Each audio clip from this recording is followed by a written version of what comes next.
welcome to Knit with Hannah. I'm Hannah. Today we're going to be knitting knit 3 together.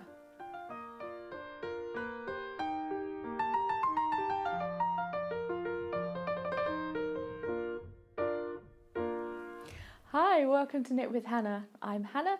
I'm here with Knitting Natter to help you learn to knit the easy way. We are knitting 3 together today. I'm going to be really quick about this because you just want to learn the demo. If you're here, please, if you want to be around for more knitting videos, do subscribe. It will mean that if you hit the little bell, you'll also have notifications whenever a new video comes up. I'm here with yarn chats, demos, all sorts of things to do with knitting. Okay, so knit 3 together. We use it in various patterns, all sorts of things, and I'll show you at the end exactly what we can use it for and where you're more likely to find it. But let's get to it. Let's do that demo of knit 3 together.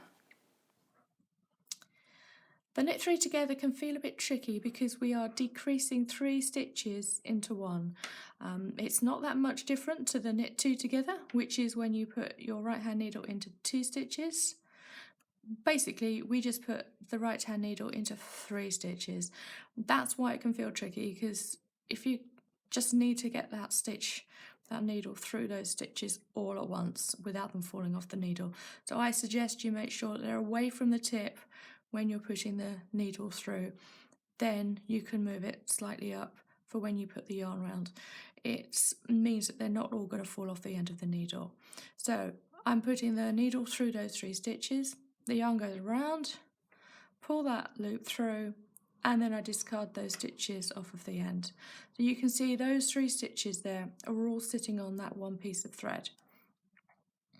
Okay, now we are going to just do one more of those, just do a few more stitches in between, and I'm going to go into those 3 stitches from the left hand side, just like that.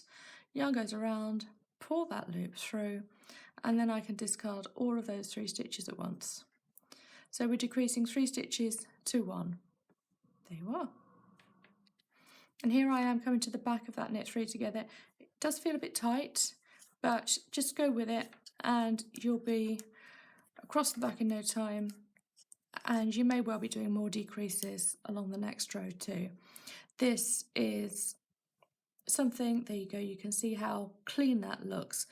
It means that you're decreasing, you're shaping faster than you would with a knit 2 together, and it can give quite a dramatic effect.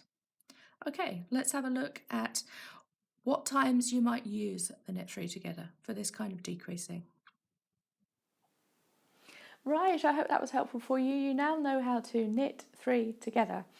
And like I said at the beginning, there are various times you will use this, but it's not a very common abbreviation that you'll come across. You will need it more likely when you are doing lace knitting. If you want to compensate for the holes that you make by decreasing, by removing a couple of stitches, then you can put more holes in if you do a knit 3 together than if you do a knit 2 together.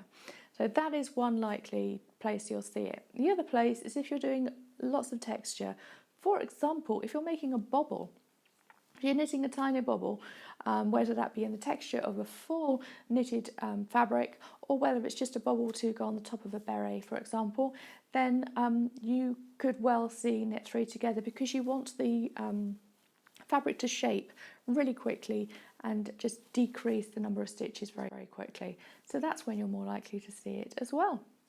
Right, that's it for today. Thank you so much for joining me. I'll be back next week with some more decreasing. Let's set those abbreviations up so you know exactly what you're doing with every time you come across those abbreviations. Right, I will see you again next week. Bye for now. Happy knitting.